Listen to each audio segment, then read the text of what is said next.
make stupid choices, Yeah. but you got to man up and own them. And a lot of people think life happens to them. I've never thought life happens to me. I've always thought I'm going to make my life what I want it to be.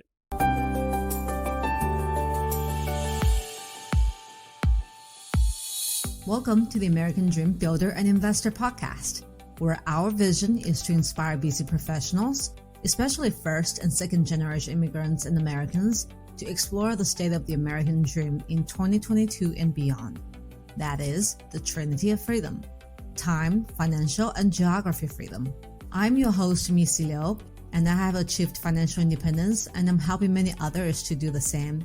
I started out with $5,000 and have really built wealth for my family along the process. Now I'm on a mission to help hundreds of thousands of people like me to do the same. Hey there. Welcome to another episode of the American Dream Builder and Investor Podcast. I'm your host, Missy Liu. Today in episode 19, we'll have a special guest, Mark Shuler. He's not only a friend, but also a real estate investor, very experienced one, in fact. Apart from his real estate investing experience, he also has his architectural background as well. Combined together, he's had over 38 years of career. He has not only provided designs and engineering services to literally hundreds of homeowners, builders, developers, numerous awards as architect, but also during 2014, whenever he founded SGRE Investments, he has now own a little bit more than $500 million worth of assets under management through real estate syndications, which is a concept we've talked in previous episodes. If you don't know, I recommend you check it out because it is a powerful tool to really win back your time and also grow your wealth and your freedom goals through this journey. So we have two episodes for Mark, episode 19 and 20. Episode 19 focuses more on his personal journey, some of the limiting beliefs that he had to work through, and his struggles he had to work through to get to where he is today. And episode 20 more focuses on how he's planning on his retirement after 3-4 decades of hard work. So both are great episodes, and I hope you're enjoying. Let's dive in. I know Mark, you bring a lot of experiences and also the experience through multiple recessions as well. Is there anything in the bio that I mentioned or may have misread that you would like to cover? I think you pretty well covered it. Yeah, just unlike a lot of people who pivot into real estate, I've been in it my whole career, and I've always been fascinated with it. Everybody in my family is in it. I have 5 family members who are commercial brokers. My kid brother manages one of the largest accounting firms in the country, and he's their real estate guy. Has a whole team of literally hundreds of people who work for him just on real estate deals nationwide. So it's kind of a family biz. And it was sort of a natural pivot for me to migrate into this space. Yeah. And it's awesome you had that background, leveraging all your skill set previously as well. And we talked about this before. Our main target audience for our podcast and listeners have been first and second generation immigrants and also just busy professionals in general. And a lot of us come from kind of more of a humble beginnings. And when we talked, you mentioned to me that even though you have a little bit over $500 million worth of assets under management now, but you came from humble beginning with a blue collar background. Oh, yeah. And you built essentially the American dream throughout multiple times as well. So can you tell me a little bit more about your background in that area? And we can talk through some of the pivoting points. And hopefully we can pick up some lessons for our listeners as well. Yeah. And like you, Missy, I'm a 13th generation American, but that doesn't mean it. Just because I've been here a long time or my family roots go back a long ways here, we were still, we weren't dirt poor or anything like that coming up, but we were definitely blue collar. I'm born and raised in Detroit, and my uncles and my mom's side of the family all worked in the automobile industry, which is a euphemism for working in a factory. Detroit's a pretty tough town, and I quickly surmised that if I ever wanted to move forward with my life and have something different as an outcome, that I needed to do a few things, which was one, I had to get out of Detroit. It's the largest city in the country to go bankrupt. That you could see coming for about 50, 60 years. It was a very mismanaged place. But more importantly, I think the ticket up for me was I figured out really from a young age that education was what I needed to accomplish to get ahead. that without education in this country, and that can be at any level, you just weren't going to go anywhere. I know that I didn't want to be just a laborer for the course of my career. Now, I know people that graduate with a high school diploma, and then I know several peers of my stepson, for instance, who are not college educated or not graduates of college, but they went to trade schools. And my stepson now, who was an at-risk youth during high school, is tearing apart high-end Audis and putting them back together, and he's making 6 figures a year. But he had to learn that he had to go on and get further education past high school. And it was a real struggle for him until he finally snapped together and figured it out. It's that hockey stick growth, that metaphor that we kick around.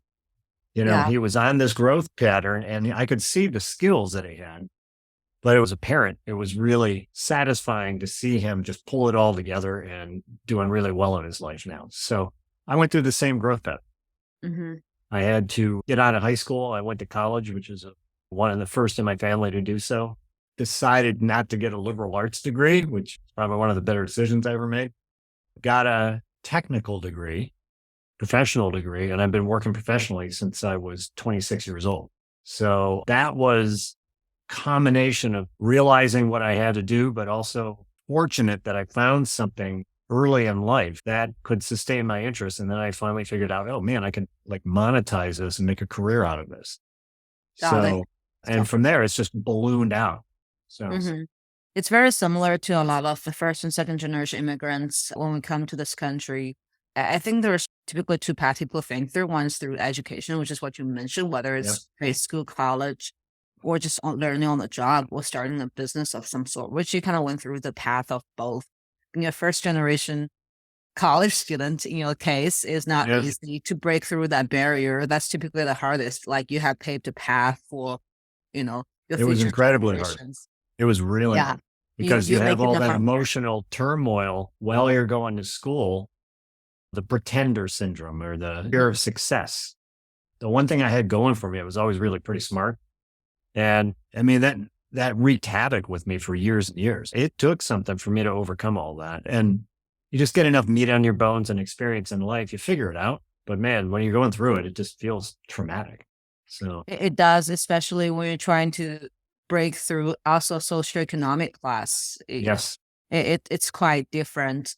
And then people around you, they're from a different class. So sometimes their thought process about money and wealth and freedom, it's a lot different than what you want to be. They take it for granted. And I couldn't take it for granted. And it was confusing, to put it that way. Yeah, America has definitely been a land of opportunity for many of us, whether it's 200-300 years ago or even further beyond or to today. But as you come to a new environment, whether from architecture to real estate, even though you were in kind of similar field or breaking through this new first generation college student, you probably had to overcome a lot of limiting beliefs, I would assume, whether it's through within you or around you. How did you work through that? Because I think that's some of the things I have to constantly work through. Sometimes I think I'm over certain things, but then I'm like, oh, that's also a limiting belief. And sometimes I'm not even aware of it until someone pointed out to me.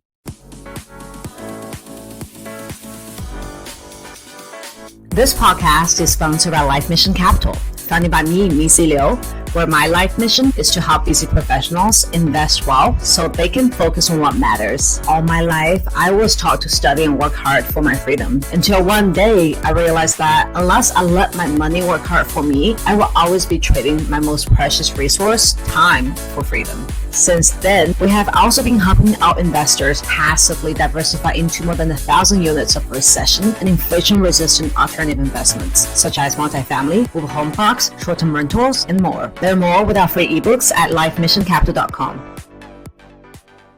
One of the big advantages I had in life, it may sound silly, but my dad was an Air Force officer. So discipline, honor, integrity, and hard work were really instilled in me from a young age. So I have a real strong work ethic, as do all my brothers. And in a way, I mean, one of the points that I was noodling on before we got on here is goal setting. And we'll get into that in a minute. You can really that work ethic, that almost sort of obsessive work ethic that drives me, I mean, really, that's what propelled me forward. And I didn't really slow down enough in life at times to smell the roses, but also give myself time to even like worry about whether I can do this or not. It's like, I just got to figure it out. I just have to figure it out. I don't have a choice. I mean, I don't have a silver spoon and I don't have an inheritance waiting for me at the end of my life. I mean, you make choices. Okay. And I chose to pursue a professional path so that I had a steady income. I'm not wired to work in large organizations either.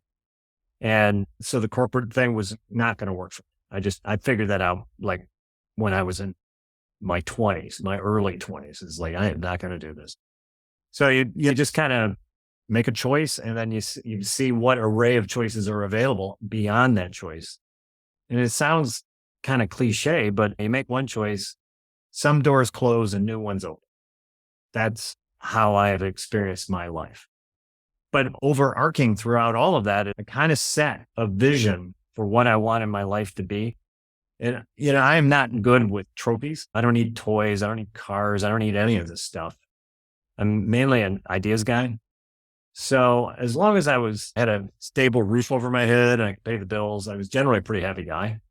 I was able to buy the American dream. I owned my house, bought a bunch of other buildings, finally got into that. But I didn't set my sights on acquiring toys. So that was another big advantage that I had. Is like, I drive an 8-year-old. I did finally graduate to an Acura, but my other side vehicle was a 30 or 20-year-old Ford Ranger.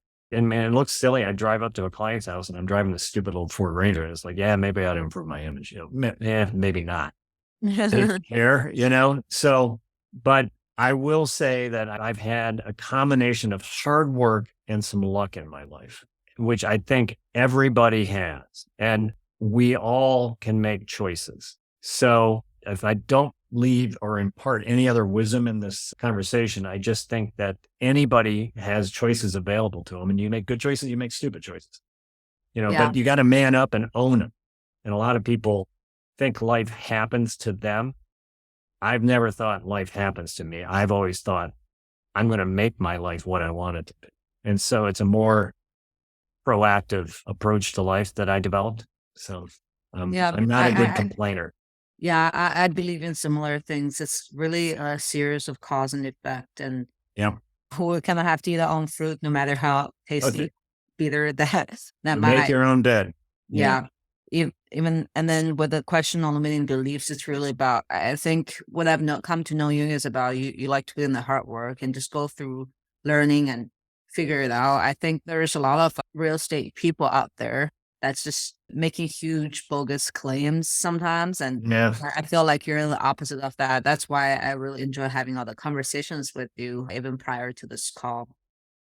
Yeah, there's a lot of talk in the real estate industry and a lot of would-be alpha personalities. I just met with somebody earlier today and we were talking about that. And I said, look, I need to filter all that out. Just filter out all that white noise and stay focused on what you have to do. And you can put together a 6, 12, 18-month priority list of what you have to accomplish, but just don't get distracted by all the white noise, especially in this industry, because it's an industry based on relationships and personalities. Yeah. Even if you are not in the real estate full time, I think the advice you gave applies to people in other industries as well. I mean, including the artwork. And sometimes some people remember, and sometimes people forget and get away from that concept. But I'm sure you've also worked through challenges in your life. I've got great stories. I was a millionaire at 45 and bankrupt at 48. Well, what happened there? I got divorced right at the Great Recession. And my mom got sick, and that was all in a 6-month period. Wow, that was a lot to take on for one person. The stress was off the hook.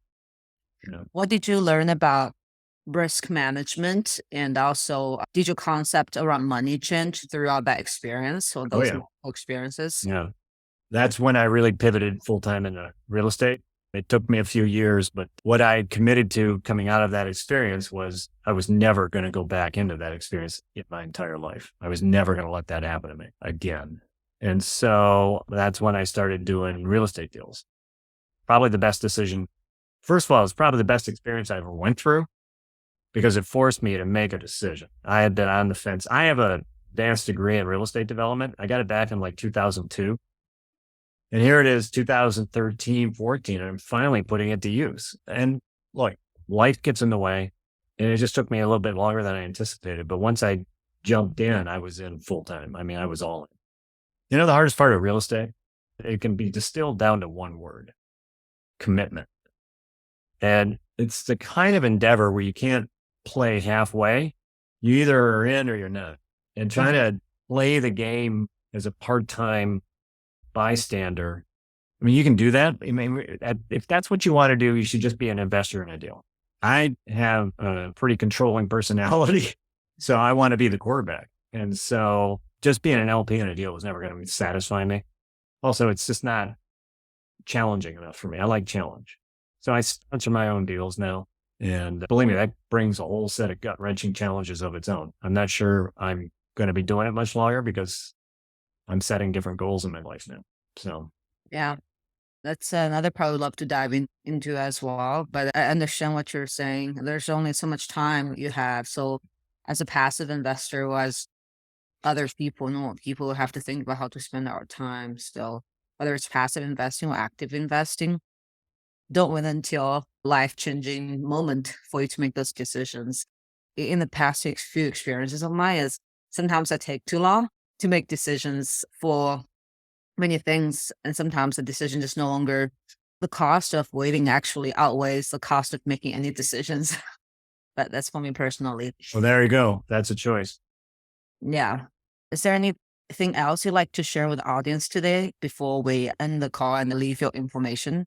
Yeah, this is a really interesting industry, and it is not for everybody. The irony about real estate, done correctly, is you can really mitigate risk. And so as an active deal sponsor, I have a fiduciary responsibility to all my investors to like minimize the risk that they undertake. Done correctly, but you have to vet who you do business with. You are joining yourself at the hip with a sponsor.